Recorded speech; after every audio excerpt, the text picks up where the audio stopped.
આજે તો સાંજ માટે મોટા મામાની ફેવરેટ વસ્તુ બનાવવાની હતી, એટલે આપણે એક થાળીમાં મરચાં લઈ લીધા.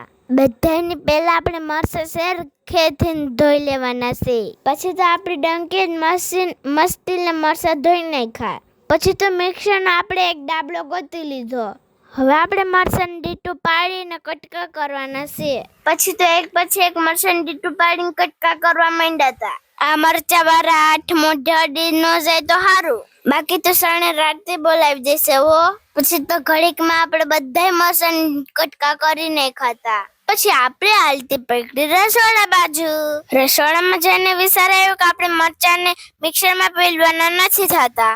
મિક્સર કરતા આપણે ખાંડળીમાં જ ખાંડી લઈએ. મિક્સરમાં બરોબર સ્વાદ નહીં આવે, ખાંડળીમાં સારો સ્વાદ આવશે.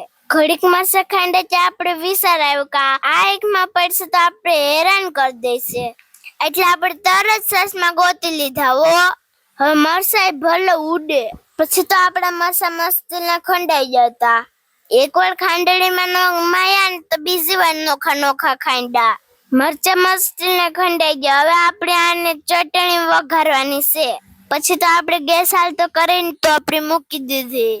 પછી એમાં તેલ જોતું તો એટલું નાખી લીધું. તેલ છું એટલે આપણે એમાં થોડુંક જીરું નાખી દીધું અને થોડાક તલ નાખી દીધા. તલ તો ફટાફટી ફૂટતા હતા હો. પછી આપણે એમાં ખાંડેલા મરચાં નાખી દીધા. પછી તો મરચાં ઘડીક પાકવા દીધા. ઘડીક રહીને થોડુંક મીઠું નાખી દીધું. પછી થોડીક એમાં હળદર નાખી દીધી ને પછી થોડીક ચટણી નાખી દીધી. બધું મસ્ત મિક્સ કરીને પાકવા દીધું તું. પછી આપણે એમાં 2 ચમચી દહીં નાખ્યું. હવે આપણી દહીં વાળી ચટણી બનીને એક નંબર થઈ ગઈ હતી. તમને દહીં વાળી ચટણી ભાવે કે નહીં કમેન્ટ કરીને કહીજો. તીખી ન થઈ હોય ને તો સારું, હવે હાંજે ખાઈને ખબર પડશે. જો તમને અમારો આ વિડીયો પસંદ આવ્યો હોય તો લાઈક કરી દેજો, 2-3 જણાને શેર કરી દેજો અને અમારી ચેનલને સબસ્ક્રાઇબ કરી દેજો. Bye bye, take tech.